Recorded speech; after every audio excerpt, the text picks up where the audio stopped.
Chers auditeurs, soyez les bienvenus sur RCF Marne-Ardenne.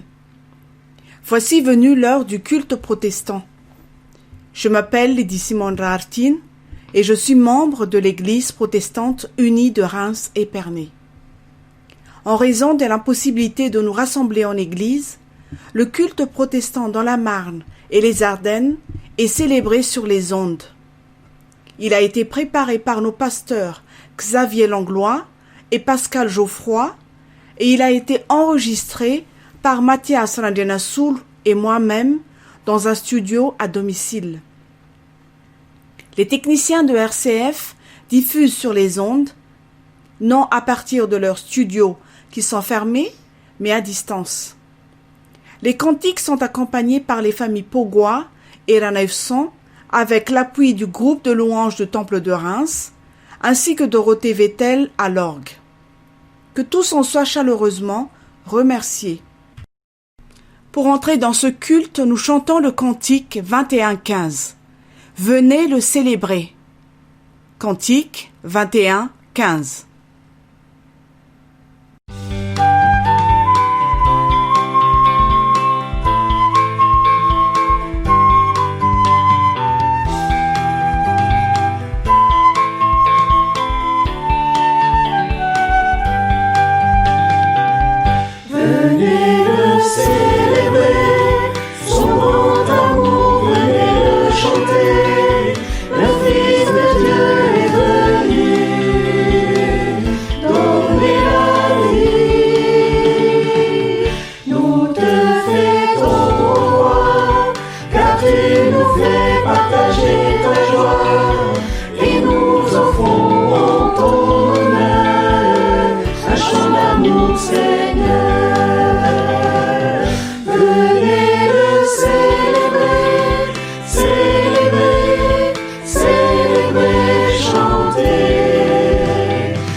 La grâce et la paix nous sont données au nom du Dieu, Père, Fils et Saint-Esprit. Pour commencer notre culte, je vous propose, en ce temps de Pentecôte, qui nous rappelle que le Seigneur accomplit toutes ses promesses pour nous et en nous, la lecture de l'une d'entre elles, celle que fait entendre le prophète Jérémie au chapitre 31. Voici les jours viennent, dit l'Éternel, où je ferai avec la maison d'Israël et la maison de Juda une alliance nouvelle, non comme l'alliance que je traitais avec leur père, le jour où je les saisis par la main pour les faire sortir du pays d'Égypte, alliance qu'ils ont violée, quoique je fusse leur maître, dit l'Éternel. Mais voici l'alliance que je ferai avec la maison d'Israël. Après ces jours-là, dit l'Éternel, je mettrai ma loi au-dedans d'eux, je l'écrirai dans leur cœur, et je serai leur Dieu, et ils seront mon peuple. Celui-ci n'enseignera plus son prochain, ni celui son frère, en disant « Connaissez l'Éternel », car tous me connaîtront, depuis le plus petit jusqu'au plus grand, dit l'Éternel. Car je pardonnerai leur iniquité, et je ne me souviendrai plus de leurs péchés. Les jours viennent, annonçait le prophète. Les jours sont accomplis, pouvons-nous chanter aujourd'hui. En ce temps de Pentecôte, nous fêtons l'œuvre de Dieu. Celle que nous a annoncée les prophètes, bien sûr, celle que Jésus a accomplie à la croix, nous réconcilions avec son Père. Mais aujourd'hui, nous fêtons tout spécialement l'œuvre divine que réalise le Saint-Esprit. Il vient dans nos cœurs pour nous purifier, nous faire renaître à la joie, à la paix, à l'amour. Le Saint-Esprit rend efficaces en nous toutes les promesses annoncées par les prophètes et réalisées par Jésus-Christ. Sans l'Esprit, toutes ces promesses resteraient comme des joyaux derrière la vitrine d'un musée, inaccessibles et loin de nous. Avec l'Esprit, ces promesses sont des joyaux dont Dieu nous part, comme le père de la parabole le fit avec le fils prodigue. Accueillons l'Esprit, laissons Dieu nous enrober de sa tendresse et de son amour. Nous prions. Dieu éternel et tout-puissant, qui nous a créés, rachetés, sanctifiés, éclaire nos yeux de ta lumière pour que nous connaissions pleinement ton amour qui nous a donné la vie, la grâce qui nous a délivrés du mal, ta force qui nous relève et nous conduit, qu'ainsi nous puissions te louer et te célébrer dès maintenant, dans l'attente du jour où nous te verrons face à face. Amen. Poursuivons notre prière en chantant le cantique « Grand Dieu, nous te bénissons » au numéro 41-26, les strophes 1, 4, 7 et 8. Cantique 41-26.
Gloire soit à Dieu le Père,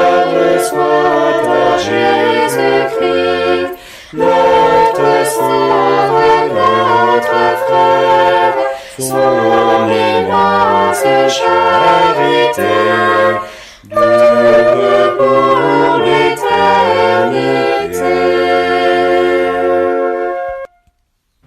Pour entrer dans notre prière de louange, nous lisons quelques versets du psaume 51.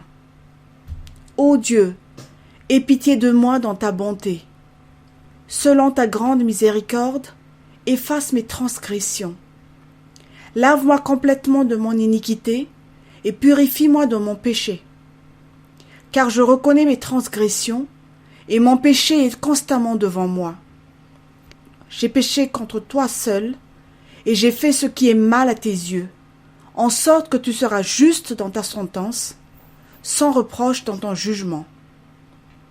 Mais tu veux que la vérité soit au fond du cœur. Fais donc pénétrer la sagesse au-dedans de moi. Purifie-moi avec l'hysope, et je serai pur. Lave-moi, et je serai plus blanc que la neige. Annonce-moi l'allégresse et la joie, et les eaux que tu as brisées se réjouiront. Détourne ton regard de mes péchés, efface toutes mes iniquités. Ô Dieu, crée en moi un cœur pur. Renouvelle en moi un esprit bien disposé. Ne me rejette pas loin de ta face. Ne me retire pas ton Esprit Saint. Rends-moi la joie de ton salut et qu'un esprit de bonne volonté me soutienne. Louons le Seigneur, l'Esprit. Esprit Saint, Esprit du Père, Esprit du Fils, nous te rendons grâce de sans cesse nous renouveler. Ton souffle puissant nous fait vivre. Quand tu nous convaincs de péché, nous découvrons la grâce. Quand tu nous révèles nos faiblesses et nous désirons la force qui vient d'en haut. Quand tu nous parles de nos pauvretés et nous les découvrons comme le tabernacle d'une richesse que Dieu seul donne. Quand tu démasques nos illusions et nous nous découvrons libres pour chercher la vérité. Esprit Saint, comme au jour d'autrefois, tu répands ta lumière et ta joie. Tu fortifies ceux qui chancellent, tu soutiens ceux qui souffrent, tu éclaires ceux qui cherchent. Tu inspires ton Église, tu lui donnes ferveur, courage et amour. Tu multiplies ses dons, tu inspires son témoignage. À toi, Dieu trois fois saint, Père, Fils et Saint-Esprit, soit gloire et honneur pour les siècles des siècles. Amen. Nous poursuivons cette louange en chantant le cantique Saint-Esprit, Dieu de lumière, au numéro 3507, les strophes 1, 2, 4 et 5. Cantique numéro 3507.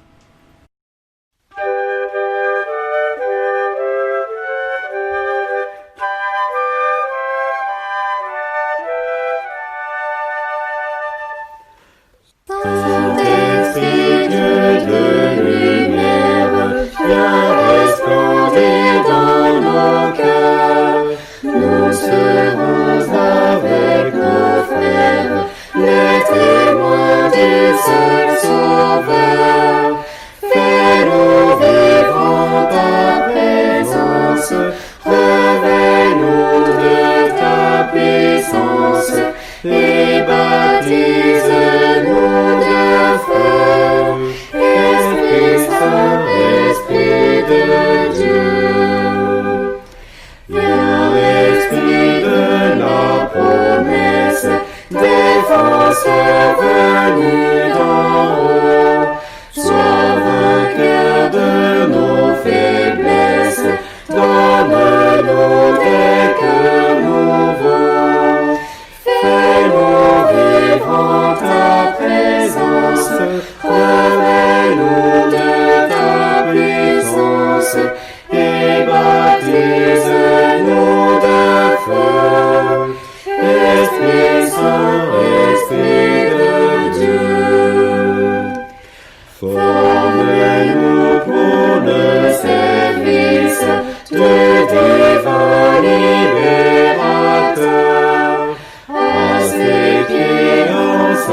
sacrifice, nous apportons notre cœur. Fais-nous vivre en ta présence, revêt-nous de ta puissance, et baptise-nous de feu. Esprit Saint, Esprit de Dieu, Esprit de vie et de gloire, conduis-nous de jour en jour, et de victoire en victoire, vers le céleste séjour. Fais-nous vivre en ta présence, revêt-nous de ta puissance, et baptise-nous de feu. Esprit Saint, Esprit de Dieu.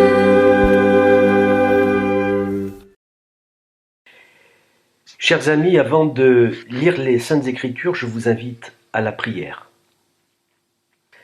Saint-Esprit, toi qui nous fais naître à l'émotion devant la beauté de la création, toi qui nous fais vibrer à l'unisson des harmonies d'une symphonie, toi qui nous fais sentir vivants quand vient le sentiment amoureux, toi qui nous fais brûler devant l'injustice que nous voudrions réparer, toi qui nous imposes un respectueux silence devant le témoignage de nos aïeux, toi qui nous donnes de comprendre ce que veut dire le mot responsabilité devant les plus jeunes d'entre nous, toi qui agis dans le creux de toutes ces pensées qui cherchent à comprendre et à aimer, toi, Saint-Esprit, sois avec nous maintenant, qu'en lisant les Écritures, nous puissions reconnaître la voix de celui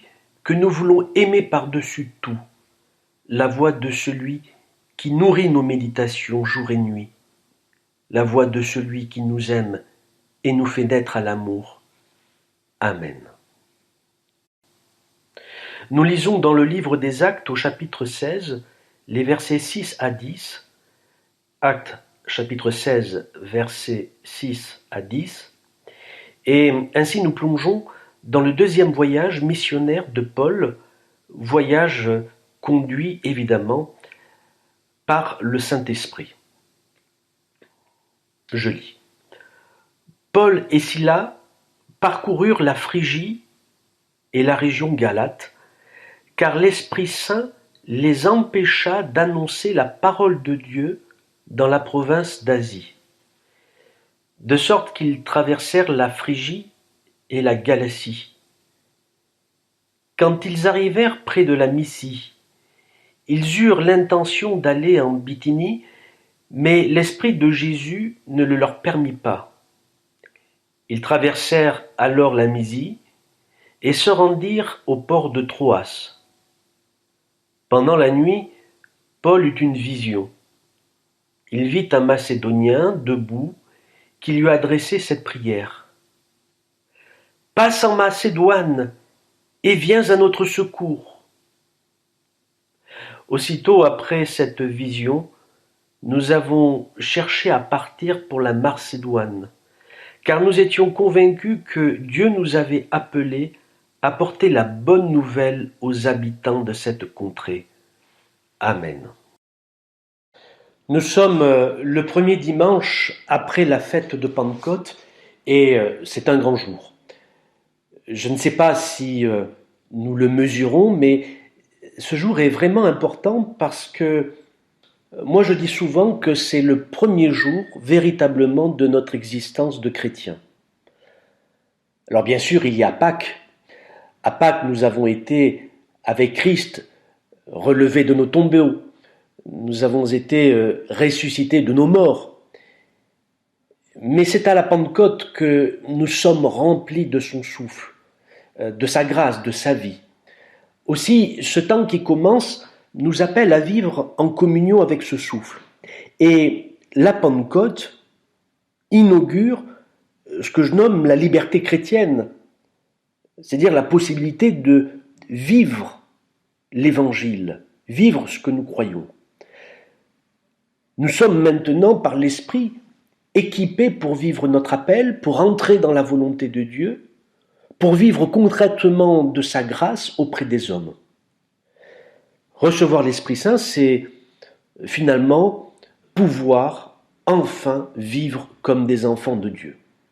Alors le symbole est d'autant plus fort que nous sommes dans des temps où nous aurons l'impression de pouvoir recommencer à vivre.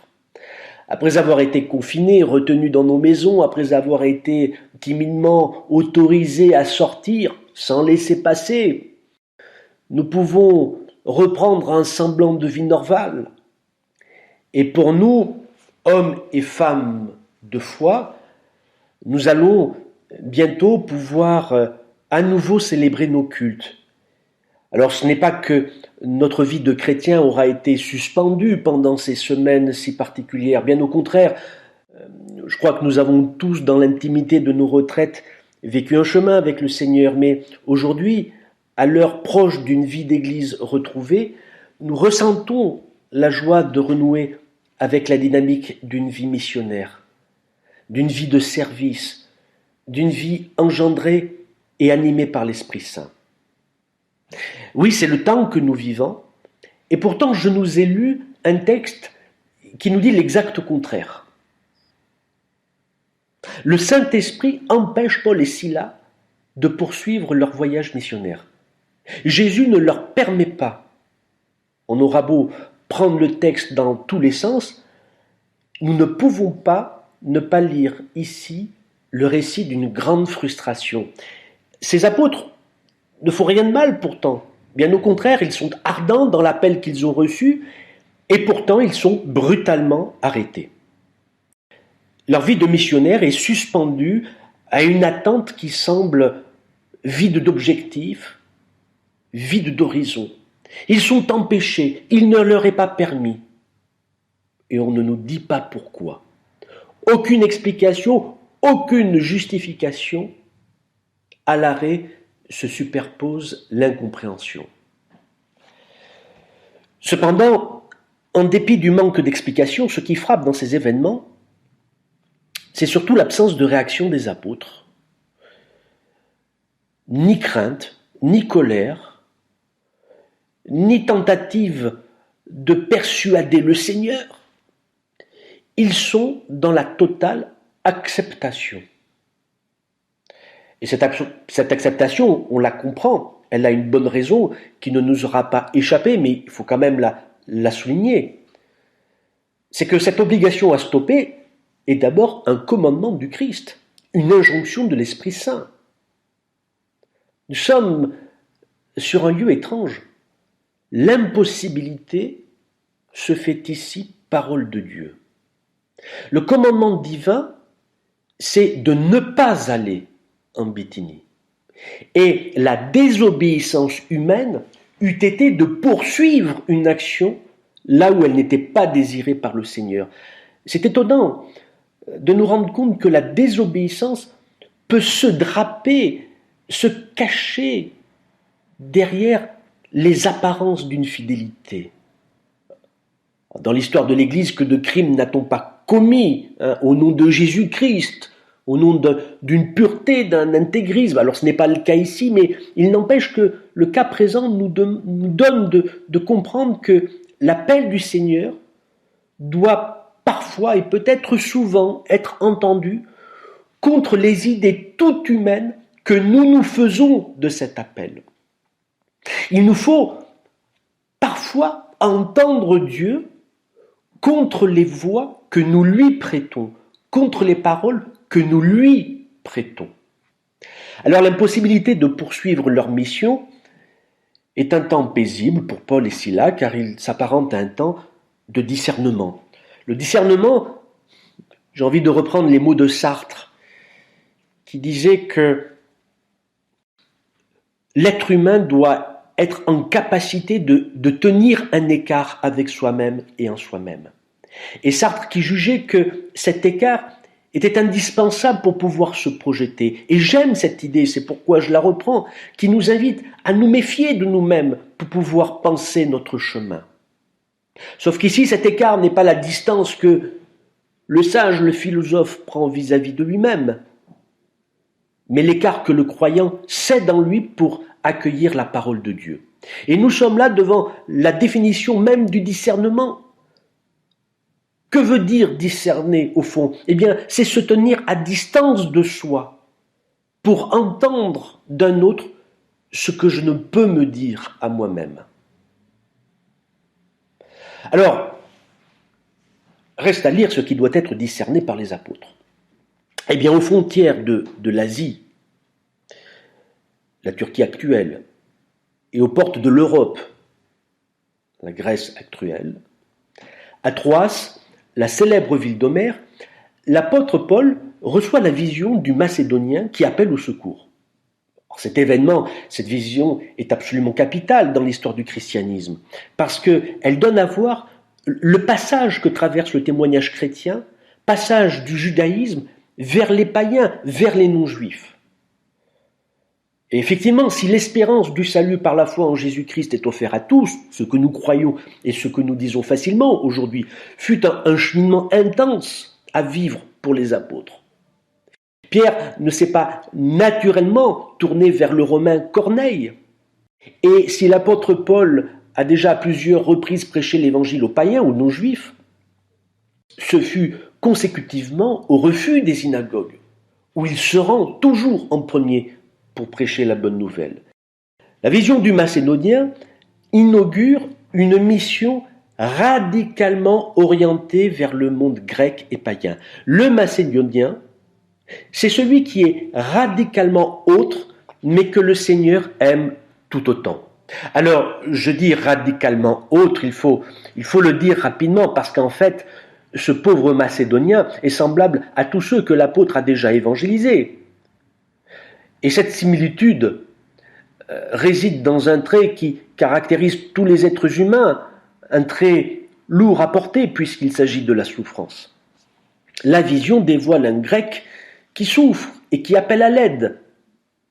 Il est semblable à tous ceux qui ont besoin d'être sauvés.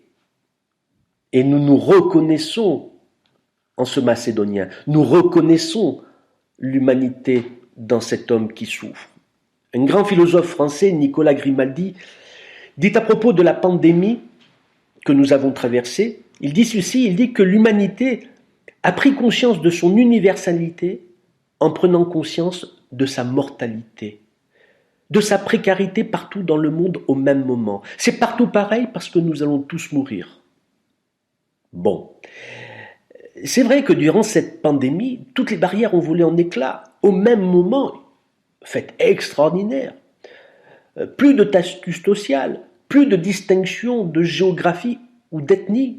L'humanité tout entière se découvre en lutte avec un même destin menacé.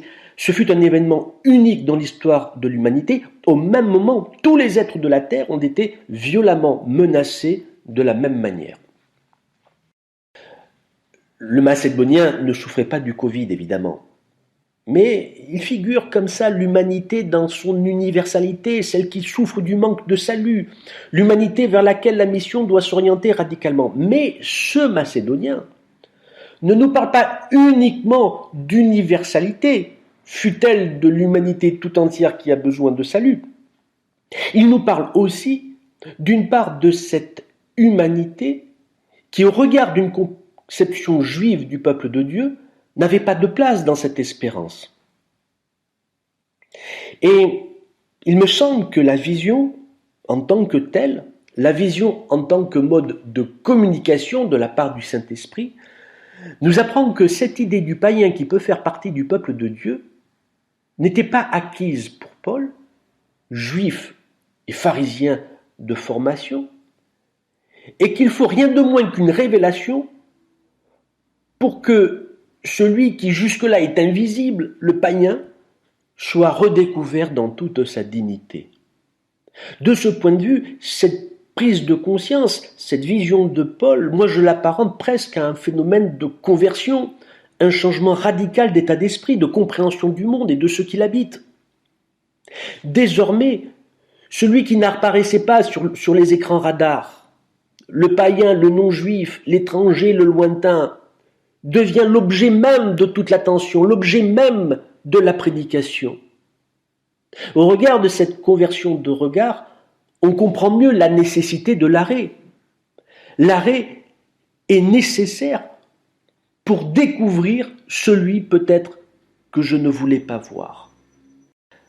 En méditant la vision faite à Paul, je ne peux m'empêcher de repenser encore à ce que nous avons vécu, à notre actualité. Je suis troublé quand même par les accointances que je repère. Durant ce temps pendant lequel nous avons été mis à l'arrêt, nous avons redécouvert celles et ceux que le sociologue Denis Maillard nomme le back-office de notre société. Il parle de ceux qui exercent des métiers essentiels à notre infrastructure pour se nourrir, se soigner, se protéger, s'instruire. Bref, la caissière, l'infirmière, l'instit.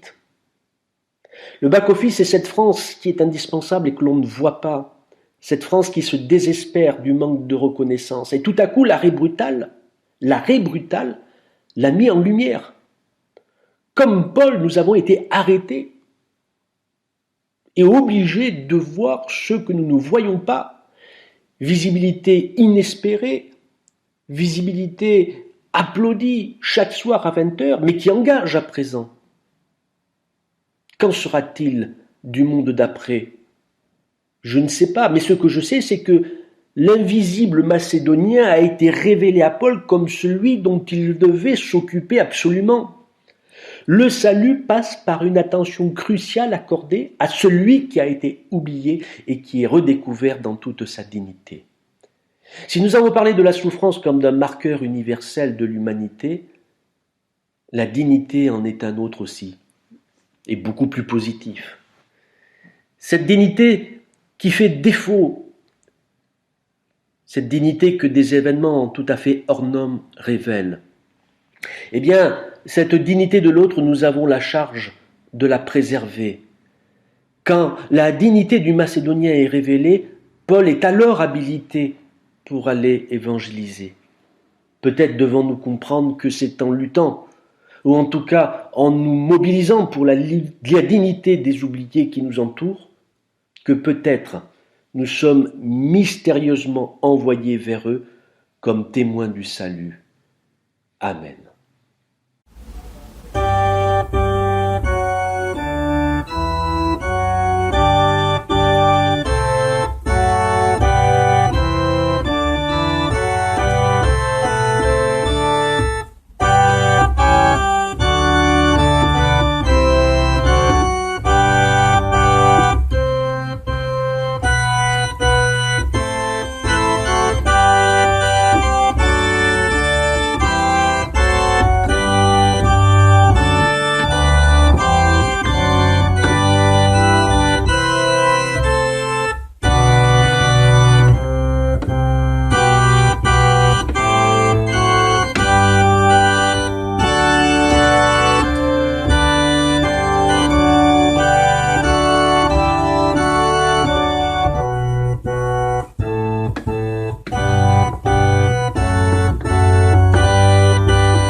Chantons à Dieu le cantique rempli d'amour et de reconnaissance au 41, 23, les strophes 1, 2, 4 et 5. Cantique 41, 23.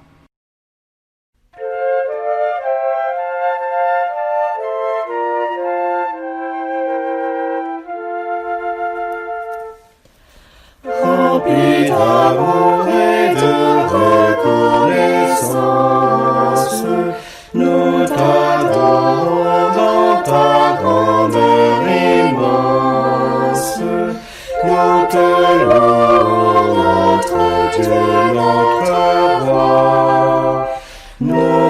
chantons du cœur et de la voix. Le monde entier ton merveilleux ouvrage, le monde entier te rend un humble hommage. L'âme et les cieux sont s'élancer jamais. Chante ta gloire, annonce Théophile. Que devant toi toute rendent sa messe, et que le monde enfin voit ta sagesse. Que tes enfants veillent du haut des cieux. Bénis ton peuple et rends ses jours heureux. À toi, grand Dieu, la gloire et la puissance, l'honneur, le règne et la magnificence. À Jésus-Christ, notre libérateur, à l'Esprit Saint, notre consolateur.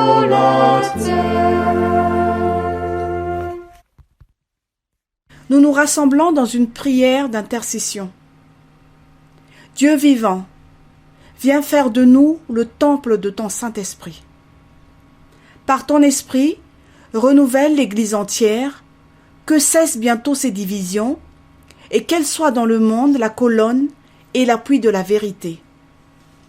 Par ton Esprit, anime l'Église dans laquelle nous avons appris à te connaître, accueille dans ta bonté le culte que nous t'offrons. Que ton Saint-Esprit parle par tes serviteurs, bénis la prédication de ta parole et fortifie ton peuple par la célébration des sacrements. Que ton Saint-Esprit soutienne tous ceux qui consacrent leur vie à soulager les malheureux, à soigner les malades et à ramener à toi les égarés. Éclaire par ton esprit tous ceux qui passent par l'adversité ou qui sont victimes de la méchanceté des hommes. Préserve par ton esprit tous les peuples de la haine et de la guerre, et qu'une vraie communauté des nations se crée par sa puissance. Veille sur notre pays et sur ceux qui le gouvernent. Garde-nous en paix dans l'obéissance à ta loi. De ton esprit de vérité, nous avons reçu la grâce de savoir que le Christ est ressuscité. Nous t'en prions, fortifie la foi de ton Église et que jamais le doute n'entame notre confiance dans la promesse de résurrection que tu nous as faite en Jésus-Christ, ton Fils, notre Seigneur. Par lui, ô notre Dieu, nous te disons cette prière qu'il nous a enseignée. Notre Père qui es aux cieux, que ton nom soit sanctifié, que ton règne vienne, que ta volonté soit faite sur la terre comme au ciel. Donne-nous aujourd'hui notre pain de ce jour. Pardonne-nous nos offenses, comme nous pardonnons aussi à ceux qui nous ont offensés. Et ne nous laisse pas entrer en tentation, mais délivre-nous du mal, car c'est à toi qu'appartiennent le règne, la puissance et la gloire, pour les siècles des siècles. Amen. Et puisque nous avons médité à partir du témoignage de Paul, laissons-le lui-même nous envoyer à notre tour en mission et nous bénir. Pour l'entendre, nous lisons et recevons les derniers versets de sa seconde lettre aux Corinthiens, au chapitre 13. Pour le reste, frères et sœurs, dit l'apôtre, soyez dans la joie, travaillez à vous perfectionner, encouragez-vous, vivez en plein accord dans la paix, et le Dieu d'amour et de paix sera avec vous. Saluez-vous les uns les autres par un saint baiser. Tous les saints vous saluent. Recevons la bénédiction de la part de Dieu. Que la grâce du Seigneur Jésus-Christ, l'amour de Dieu et la communion du Saint-Esprit soit avec vous tous. Amen. Et pour terminer ce culte, je vous invite à laisser éclater la joie que fait naître en nous le Saint-Esprit. Nous chantons le cantique Jeunes et vieux au 5102. Au 5102, Jeunes et vieux. Bon dimanche à vous tous et à vous toutes.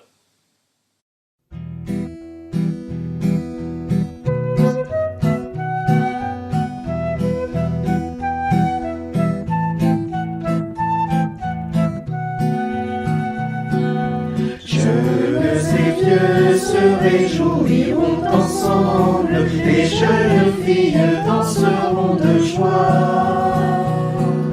La la la la la la la la la la. Je changerai leur deuil en allégresse et je les consolerai. Je leur donnerai la joie au lieu du chagrin. Je leur donnerai la joie. Je leur donnerai la joie au lieu du chagrin. Je leur donnerai la joie. Jeunes et vieux se réjouiront ensemble. Les jeunes filles danseront de joie.